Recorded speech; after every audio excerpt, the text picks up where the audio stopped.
Gold should have fallen today, but it did not. It rose. Why did it rise?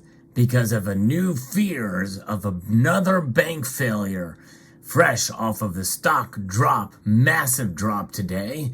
Let's explore.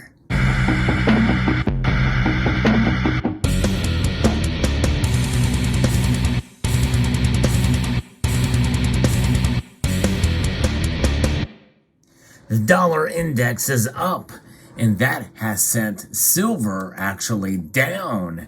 You know, I've been praising silver in recent weeks here as we've seen it move to the opposite direction of the dollar index. But no, silver is moving with the dollar index in the normal direction. But gold, on the other hand, is acting as that safe haven that we all know so well. It is up a little bit today. It's not up by a whole heck of a lot. It's still below $2,000 an ounce. However, there is real fear with regards to the news that broke today. I'm reporting to you from CNBC about this First Republic Bank. We've heard talk about First Republic Bank as maybe perhaps the next bank to fall, to fail, and we did not see that happen just after Signature Bank fell and SVB Bank, that's Silicon Valley Bank. Those are the two that fell here in the United States. Credit Suisse was also under pressure and experienced it in Europe. But now we saw First Republic stock fall nearly 50% at its record low today after reporting this massive deposit drop. If you enjoy stories like this where I talk about precious metals, I hope you would consider subscribing to the channel. I do post daily videos, and also want to encourage you to press that thumbs up button down below and press the notification bell so that you can be apprised of the latest video that makes its way across your device. So shares of First Republic fell sharply and hit this record low on Tuesday as investors questioned how the bank would stabilize itself after losing about 40% of its deposits during the first quarter. First Republic stock fell more than 49% at its all-time low today, extending its year-to-date losses beyond 90%.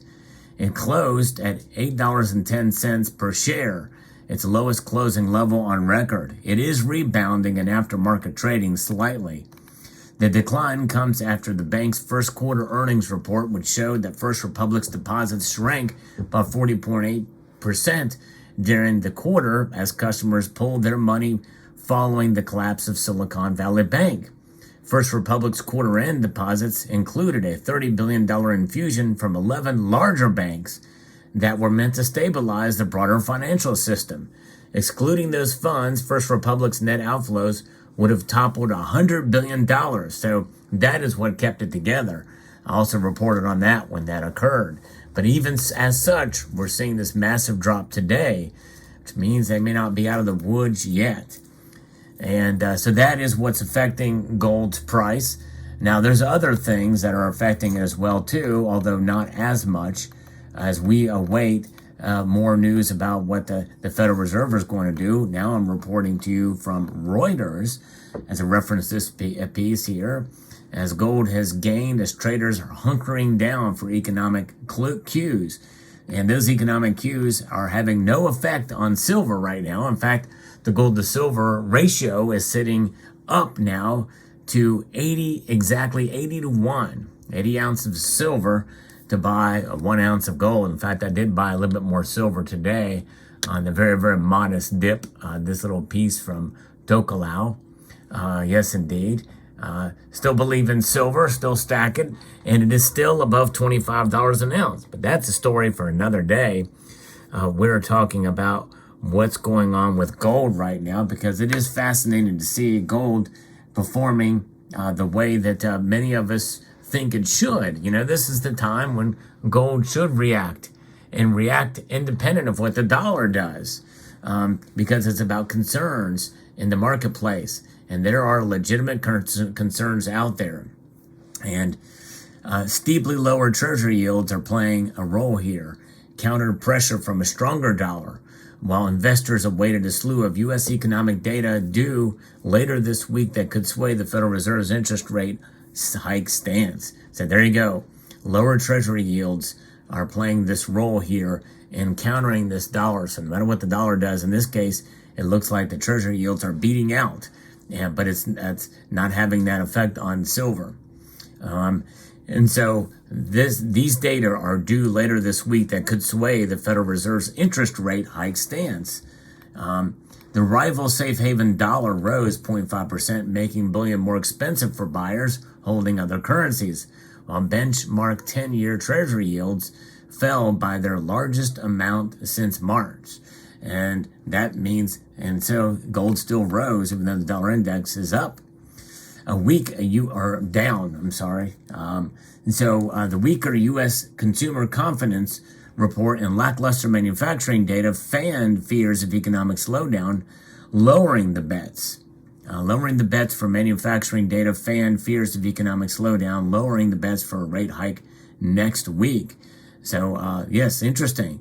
So that means if it lowers the bets for a rate hike, that means that it's a possibility, more of a possibility now, that the Federal Reserve may actually pause, which will be good for gold and presumably silver.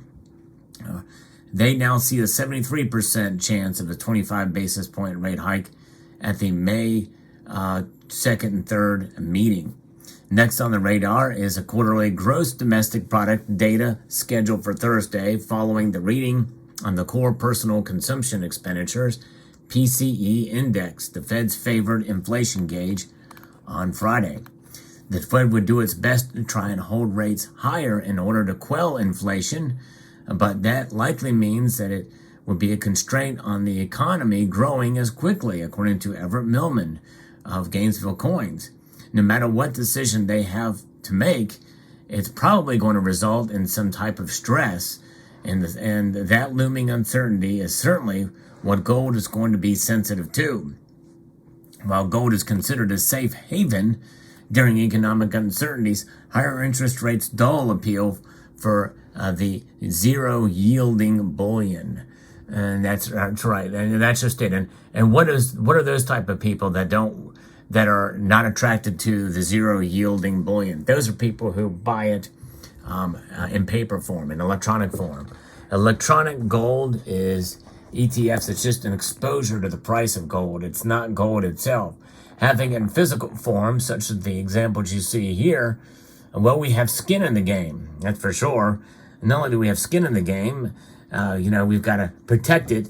When we have it, we have single-party risk, and that is a real risk, and that's something that you got to keep in mind and consider when purchasing gold. I'll explain that in another video. But you have dollars in the game too. These ever-inflating dollars at a rate of 5%. But when you have these tied to premiums on these, well, that's the price you pay for holding the physical, right? You don't have that, or at least not nearly as much of it, when you buy electronic and paper products that are exposed to the price. They don't represent actual gold ounces. The amount of those for every ounce is, far and exceeding, and I don't know what the latest numbers are, but it's in the hundreds to one, from what I understand, for the amount. So there's no actual real tie to the physical precious metal. And that is disappointing, and really that's not the way it should be, in my view. But it is ultra convenient to buy those paper ounces. But I would encourage you, if you do invest in electronic versions of gold, to get yourself some physical gold as well too. There's no better protection, I think, because the single party risk is certainly worth it to have the physical in your possession. So that's the one area we're looking at here. When we have safe haven during economic uncertainties, when people shy away from gold to go to something where they can make a little money as actual investments, because I don't see gold as an investment. It's a hedge against the losses based off of your investments. Traders also took stock of U.S. Treasury Secretary Janet Yellen's warning that failure by Congress to raise the government's debt ceiling would trigger an economic catastrophe that would send interest rates higher for years to come. Now, of course, when you take a look into what she says, take stock of what she says, or take it for a grain of whatever kind of salt you want. It could be sea salt. And some people feel like some of her logic and reasoning is out to sea. So maybe the sea salt is the kind of salt you should take into consideration here, because raising that debt ceiling is a risk as well.